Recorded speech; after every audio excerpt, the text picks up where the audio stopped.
and was just going through my Facebook, and I saw this post that somebody posted about the HAI Heli-Expo, and I'm like, I got to go to this. I have to do it. So I did everything I possibly could to scrounge up as much money and as much time and everything to get down here to do this.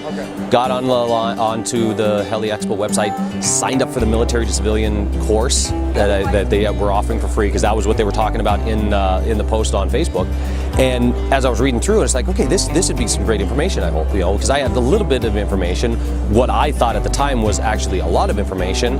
When I got down here, was like, wow, this is so much bigger than I thought it was going to be. I got in through that military civilian course with Stacy and Mark, and there was a few others that I had met throughout the day of the course that opened my eyes. It was like, this was just the tip of the iceberg for what I thought I knew about aviation coming out of the military and trying to get into civilian aviation, and the amount of knowledge I learned was astronomical. This was by far one of the best courses I had ever attended.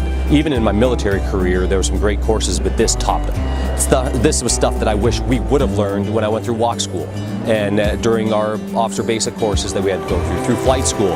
This would have been so much more to help those soldiers. Yeah, if you're getting out after 6 years, getting out after 10 years as a pilot, or even if you're staying to 20, 30 years before and getting that retirement out of there, this information would have been so useful when I was in the military, when I was still flying in the military, to be able to get out there and know, oh man, things are so much different. The 95-1 is so much different, even though it's part of the FAR-AIM, it's so much more different than what is out there in the FAR.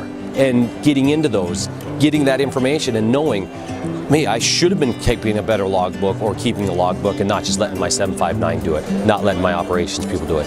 This opened my eyes to a whole new world of aviation, the networking that I've been able to do down here, and getting even that much more knowledge to further myself in civilian aviation has just been astronomical. This is definitely one of the best places I've been to. Granted, yes, it's Las Vegas, but next year in Atlanta, yeah, I hope to be able to make it down there and get even more networking, and hopefully I'm in a better position and up flying, being, sharing my stories, hearing more stories of people that have gone just even from a year. So much knowledge is out there, and this place has definitely opened my eyes to it.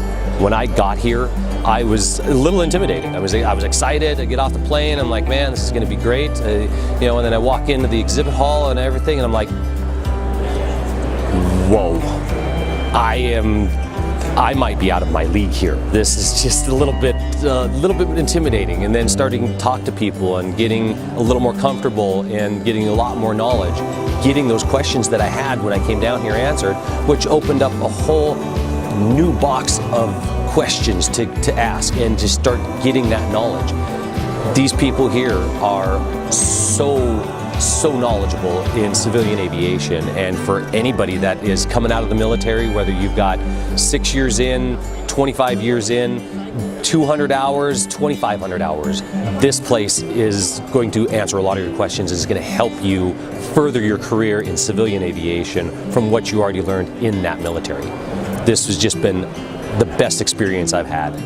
So, you give me chills.